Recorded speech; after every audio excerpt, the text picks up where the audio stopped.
మీరు పాపం పాపం అంటే అందరం పాపాత్ములా ఉంటాం. అందరికీ నమస్కారం అండి. ఇక్కడ వచ్చిన మీడియా వాళ్ళకి, పెద్దలందరికీ నా నమస్కారం. అండ్ మా సినిమాని బ్లెస్ చేయడానికి వచ్చిన అల్లరి నరేష్ గారికి థ్యాంక్ యూ సో మచ్ అన్న. మా సినిమాని ఎంకరేజ్ చేయడానికి వచ్చారు. అండ్ ఆయనతో కలిసి నేను బచ్చల మళ్ళీ సినిమా చేశాను. చాలా నేర్చుకున్నాను, చాలా మార్చుకున్నాను. థ్యాంక్ యూ సో మచ్ అన్న. అండ్ తిరువీర్ చాలా కష్టపడే వ్యక్తి. చాలా చిన్న స్థాయి నుంచి ఈరోజు వరుస విజయాలతో ప్రీ వెడ్డింగ్ షో, నెక్స్ట్ పాపం ప్రతాప్తో చాలా ఎక్కువ కష్టపడుతూ ఇష్టపడి సినిమాలు చేస్తూ, డార్లింగ్ ఇంకా నీకోసం చాలా చాలా మంచి సినిమాలు ఎదురు చూస్తూ ఉంటాయి ఇప్పుడు. అండ్ ఈ జర్నీలో నాకు చాలా మంచి ఫ్రెండ్ అయ్యిండు. అండ్ దేవి ప్రసాద్ గారు, అజయ్ ఘోష్ గారు, రఘుబాబు గారు లాంటి పెద్ద యాక్టర్స్తో నేను స్క్రీన్ షేర్ చేసుకున్న అవకాశం నాకు ఇచ్చిన నరేష్కి thank you so much Naresh.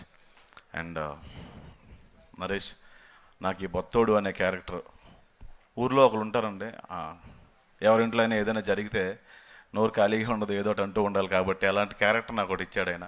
ఆ క్యారెక్టర్ నేను న్యాయం చేశానని అనుకుంటున్నాను darling. Thank you so much నన్ను నమ్మి ఇచ్చినందుకు. అండ్ నరేష్ ఈ స్క్రిప్ట్ చెప్పినప్పుడే చాలా నవ్వుకున్నాం. అతను కూడా నవ్వుతూ చెప్తాడు స్క్రిప్ట్ చెప్పినప్పుడు కూడా, దానికి సగం నవ్వు వచ్చేస్తుంది. అండ్ చాలాసార్లు రాకేష్ గారి గురించి, మీ గురించి కూడా చెప్పాడు సార్. నాకు ప్రొడక్షన్లో కానీ సీన్స్లో కానీ చాలా ఫ్రీడమ్ ఇచ్చారు రాకేష్ గారు అని.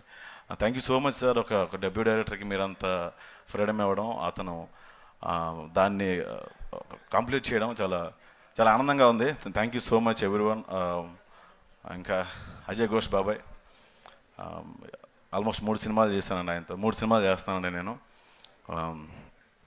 చూడడానికి విలన్ క్యారెక్టర్ చేస్తూ ఉంటారు కానీ చాలా cool person. And thank you so much each and ever. నేను ఎక్కువ చెప్పలేను. నేను పాపం ప్రతాప్ గురించి మర్చిపోయాను, సారీ. పాపం ప్రతాప్ మిమ్మల్ని అందరినీ నవ్విస్తుంది. మనందరికీ ఈవీవి గారి సినిమాలు, జంజాల గారి సినిమాలు గుర్తున్నాయి.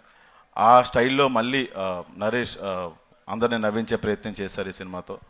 ఖచ్చితంగా మిమ్మల్ని అందరినీ అలరిస్తుంది, నవ్విస్తుంది, ఏడిపిస్తుంది. ఓ మంచి ఆలోచన, ఓ మంచి ఫీల్తో సినిమా నుంచి బయటకు వెళ్తారు. థ్యాంక్ యూ ఈటీవీ నితిన్ గారు. అండ్ ఇంకెవరన్నా మర్చిపోయి ఉంటే క్షమించండి. Thank you so much. Thank you Prasad garu, thank you so much. Mike అట్ ఇచ్చేయండి.